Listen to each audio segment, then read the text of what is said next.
Hello and welcome to Into the Abyss podcast. My name is Todd Decker. I'd like to talk about some stuff I've been reading on music from the philosophers Arthur Schopenhauer and Roger Scruton. Scruton I've been familiar with for a number of years. Schopenhauer I've known by name but never really studied much until more recently. This year I dove in and read his most important work, The World as Will and Representation, Volume 1. And that left me thinking, wow, why did I wait so long to study him? He's such a fascinating thinker. For a long time, the main things I knew about Schopenhauer were, one, that his big idea was that everything is ultimately will with a capital W, and two, his pessimistic view that existence is suffering. His idea of will especially I understood to have been influential in Nietzsche's thought. And it's true that those are important ideas in Schopenhauer's thought, but they're also much more interesting in the broader context of his whole system. That system is kind of weird, but that's why I want to supplement him with Scruton, who kind of updates Schopenhauer for the 21st century while staying true to the upshot of his most important ideas. One of the things I find fascinating about Schopenhauer is that he's something of a triangulation of three influences, each that I find independently interesting. The first is his near-contemporary Immanuel Kant, and this was the most immediate influence. Everyone in Germany at the time was responding to Kant, and Schopenhauer considered himself a Kantian, though he modified his ideas in important ways. The second influence is Plato, and this really caught my attention because one of my major philosophical interests is the continuing but underappreciated relevance of Plato in modern times. So it's interesting to me to see a 19th century thinker like Schopenhauer taking Plato seriously and expanding on his ideas. The third, kind of unusual but very interesting influence is the Upanishads, a major religious text in the Hindu tradition. Schopenhauer said of these, quote, "I do not believe my doctrine could have come about before the Upanishads, Plato, and Kant could cast their rays simultaneously into the mind of one man," close quote. I won't get much into the Upanishads here, but it's an interesting topic as well. The first thing to highlight is Kant's idea of noumenon and phenomenon. The noumenon being the thing in itself, independent of our perception of it, and the phenomenon being the representation we construct of it in our mind. It's the difference between the world that is out there versus the world as we know it, and the unbridgeable gap between those two. Schopenhauer picks up on this idea and continues with it in his system of will and representation, and those two terms correspond to Kant's noumenon and phenomenon. Representation is clear enough. It's the picture of things that we have access to, but is not the thing in itself. For Schopenhauer, the thing in itself is will, which requires some explanation. Will is a striving toward that lies at the base of all things. His book was published decades before Darwin's On the Origin of Species, but I think there's some affinity to the ideas of struggle in Darwin's thought.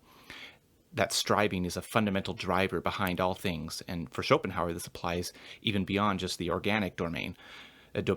For Schopenhauer, this is not the will of any particular subject, such as God, certainly not in his view, since he was a staunch atheist.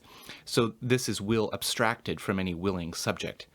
I'm not going to say much more about that, since it's not a metaphysical model I buy into. On the subject of music, I'll go with Scruton's adaptation. But I'll mention briefly that if we were to suspend Schopenhauer's atheistic condition for all this, I do think there is some interesting potential here to see the world and being itself as grounded in theistic will, which I do actually. But getting back to music, Schopenhauer sees music as one way to actually access will directly, to access the deepest reality directly. In Schopenhauer's aesthetic philosophy, i.e. his philosophy of art such as literature, sculpture, painting, etc., approach will, or the thing in itself, by mirroring Platonic forms. Platonic forms being abstractions of a concept's essential characteristics. And there are many ways to understand the ontology of that, which I won't get into.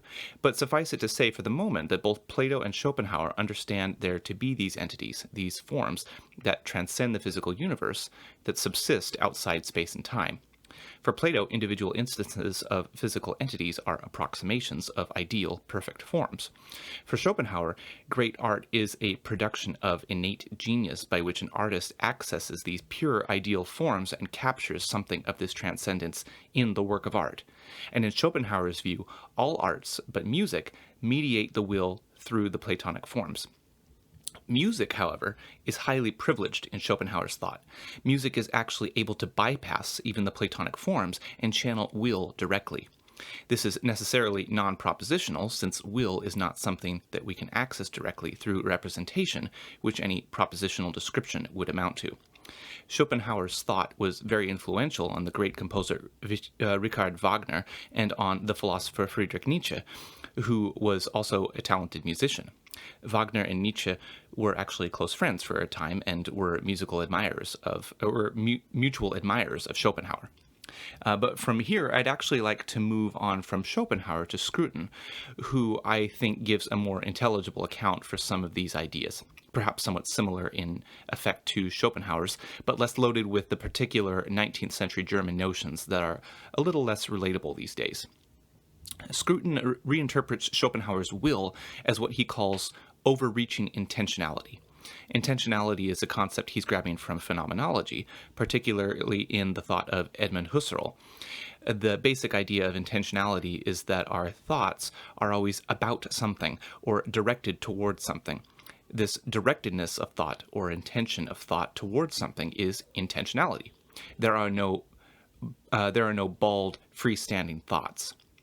In Scruton's thought, the intentionality overreaches, not in any bad way, but in a way that we project intentionality onto things where it doesn't truly apply in a literal way, but in ways that are still rewarding and valuable. Music is a consummate example of this. When we listen to a piece of music, it feels like it's about something. It feels like it's intending and communicating certain emotions. In fact, I'd say music does this more effectively than almost anything. It conveys emotion in its purest and most raw form.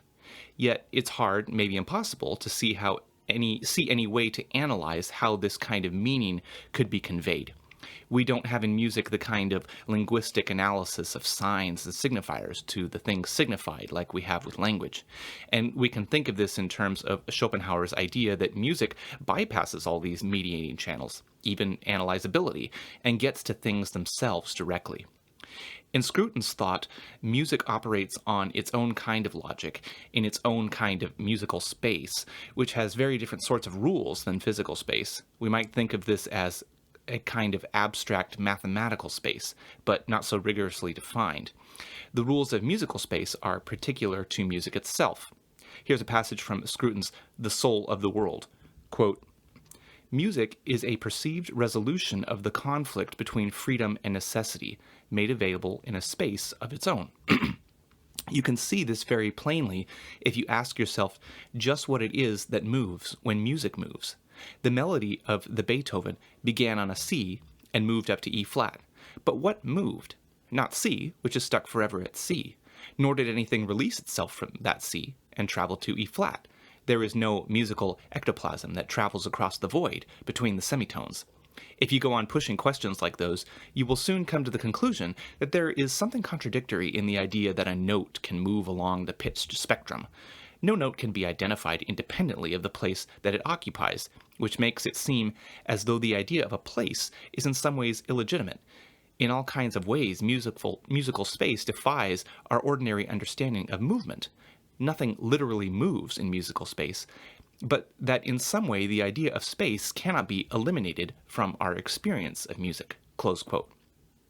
In Scruton's estimation, Schopenhauer was right to see music as a manifestation of an activity usually associated with a thinking and feeling subject, even if, in both Schopenhauer's and Scruton's view, it is not actually the activity of a thinking subject, but rather more of an as-if condition. This intentionality is overreaching in Scruton's vocabulary. Here is Scruton talking about this in his book, Music as Art. Quote, "Schopenhauer tells us that the non-conceptual awareness that we have of our own mental states is really an awareness of the will. He tells us that the will is objectively presented to us without concepts in the work of music. In these two statements, we can divide through by the will, to use Wittgenstein's metaphor. Reference to the will is an unwarranted addition to another and more intelligible theory, which tells us that in self-knowledge we are acquainted with the very same thing that we hear in music." Close quote. So here Scruton is saying that we can divide through or dispense with Schopenhauer's notion of will and the baggage of the elaborate philosophical systems that come with it, and just drive to the key insights, updating them to our present purposes and interests. Continuing again in that same passage, quote, To put it in another way, music presents subjective awareness in objective form. In responding to expressive music, we are acquiring a first-person perspective on a state of mind that is not our own, indeed, which exists unowned and objectified in the imaginary realm of musical movement. According to this theory, sounds become music when they are organized in such a way as to invite acousmatic listening. Music is then heard to address the listener, I to you, and the listener responds with the overreaching attitudes that are the norm in interpersonal relations. These attitudes reach for the subjective horizon, the edge behind the musical object. The music invites the listener to adopt its own subjective point of view through a kind of empathy that shows the world from a perspective that is no one's and therefore everyone's. All this is true of music in part because it is an abstract, non-representational art, in part because it avails itself of temporal organization in a non-physical space." Close quote. Scruton's reworked Schopenhauerian view is that music is able to uniquely access a kind of disembodied subjectivity in which we can participate, maybe the closest thing to a mind meld or direct access to another person's thought or subjective experience. Except with music, it's not any particular person's thoughts we access, but rather thought and emotion as such, in as pure a form as can be imagined. Something to think about next time you find yourself deeply moved by a piece of music.